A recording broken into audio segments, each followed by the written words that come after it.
Hello friends, welcome to Hyderabadi రుచులు. ఈరోజు మనం మసాలా ఎగ్ రైస్ చేయడం చూద్దాము. వెరీ డెలిషియస్, చాలా టేస్టీగా ఉంటుంది. Simple ingredients, easy preparation. ఎప్పుడు కావాలంటే అప్పుడు ఇన్స్టంట్గా ప్రిపేర్ చేసుకోవచ్చు. దీనికోసం మనం పొడి పొడిగా వండిన అన్నం తీసుకుంటే బాగుంటుంది. ఇక్కడ నేను 2 to 3 కప్స్ రైస్ తీసుకున్నాను. ప్యాన్లో 1.5 టేబుల్ స్పూన్ బటర్ వేసుకోవాలి. ఇక్కడ మీరు బటర్ కానీ గీ కానీ మామూలుగా ఆయిల్ కానీ వేసుకోవచ్చు. నేను బటర్తో పాటు కొంచెం ఆయిల్ కూడా వేసుకున్నాను. తర్వాత 1/2 టీ స్పూన్ జీలకర్ర వేసుకోవాలి. జీలకర్ర చిటపటలాడిన తర్వాత 1 టేబుల్ స్పూన్ చిన్నగా చాప్ చేసుకున్న వెల్లుల్లిపాయలు వేసుకోవాలి. వెల్లుల్లిపాయలు కొంచెం సేపు వేగిన తర్వాత 2 మీడియం సైజు ఉల్లిపాయలని పొడవుగా కట్ చేసుకొని వేసుకోవాలి. ఈ ఉల్లిపాయలు కొంచెం కలర్ మారే వరకు వేయించుకోవాలి. ఉల్లిపాయలు కలర్ మారుతున్నాయి కదా, ఇప్పుడు 1 టీ స్పూన్ అల్లం వెల్లుల్లి పేస్ట్ వేసుకోవాలి. 1/2 టీ స్పూన్ పసుపు వేసుకొని కలుపుకోవాలి. 3-4 పచ్చిమిర్చి పొడవుగా కట్ చేసుకొని వేసుకోవాలి.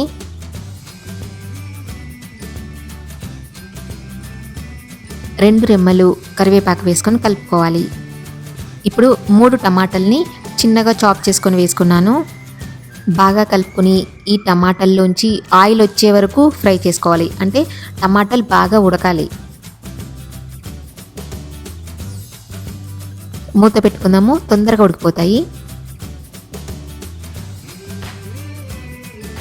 టమాటాలు బాగా ఉడికిన తర్వాత చిన్నగా కట్ చేసుకున్న కొత్తిమీర వేసుకోవాలి. ఒకసారి కలుపుకొని 1 టీ స్పూన్ కారం పొడి. ఈ కారం మన టేస్ట్ని బట్టి ఎక్కువ తక్కువ వేసుకోవచ్చు. 1 టీ స్పూన్ లేదా టేస్ట్కి తగినంత సాల్ట్ వేసుకోవాలి. 1 టీ స్పూన్ ధనియాల పొడి వేసుకోవాలి. 1/2 teaspoon garam masala powder వేసుకొని కలుపుకోవాలి. ఒకసారి బాగా కలుపుకొని ఈ కర్రీ అంతా పక్కకు జరుపుకొని దాంట్లో మనం ఇప్పుడు ఎగ్స్ బ్రేక్ చేసుకొని వేసుకోవాలి. ఇక్కడ నేను 4 ఎగ్స్ వేసుకుంటున్నాను. మీరు మీ రైస్ని బట్టి మీ టేస్ట్ని బట్టి మీకు కావాల్సినన్ని ఎగ్స్ వేసుకోవచ్చు.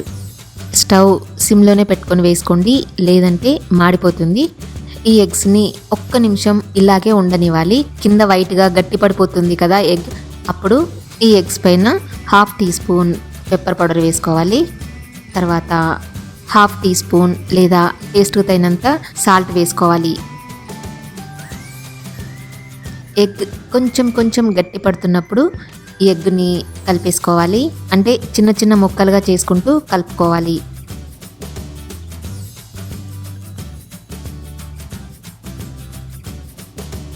ఆల్మోస్ట్ ఎగ్ గట్టి పడిపోయింది కదా, ఇప్పుడు మనం ముందుగా సైడ్కి పెట్టుకున్న కర్రీతో కలిపేసేయాలి.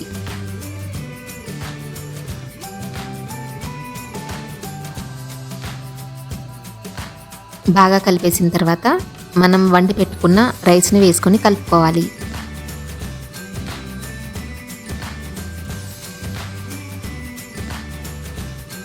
బాగా కలుపుకొని 1 నిమిషం తర్వాత స్టవ్ ఆఫ్ చేసుకుని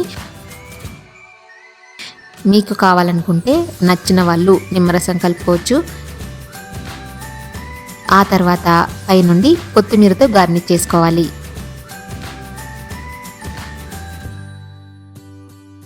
ఇప్పుడు ఫైనల్గా 2 ఉడికించిన ఎగ్స్ని గ్రేట్ చేసుకొని వేసుకోండి. చాలా చాలా బాగుంటుంది. ఇందులో వేసినవి ఏవైనా కూడా స్పైసెస్ కానీ కొత్తిమీర కానీ నిమ్మరసం కానీ ఎగ్స్ కానీ మన టేస్ట్ని బట్టి మనకు నచ్చినట్టు వేసుకోవచ్చు. ఈ రైస్ బ్రేక్ఫాస్ట్గా చేసుకోవచ్చు, డిన్నర్లోకి చేసుకోవచ్చు, లంచ్ బాక్స్గా కూడా ప్రిపేర్ చేసుకోవచ్చు, మిగిలిపోయిన అన్నంతో కూడా చేసుకోవచ్చు. మీరు కూడా ట్రై చేసి చెప్తారు కదా.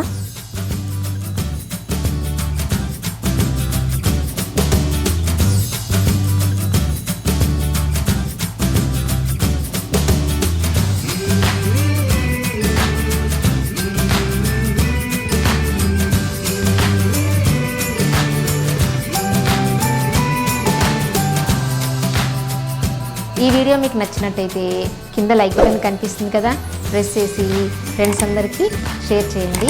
సజెషన్స్ ఏమైనా చెప్పాలనుకుంటే కింద కామెంట్ సెక్షన్లో కామెంట్ పెట్టండి. నా కొత్త వీడియో నోటిఫికేషన్స్ కోసం బెల్ బటన్ని క్లిక్ చేయడం అస్సలు మర్చిపోవద్దు. Thank you for watching.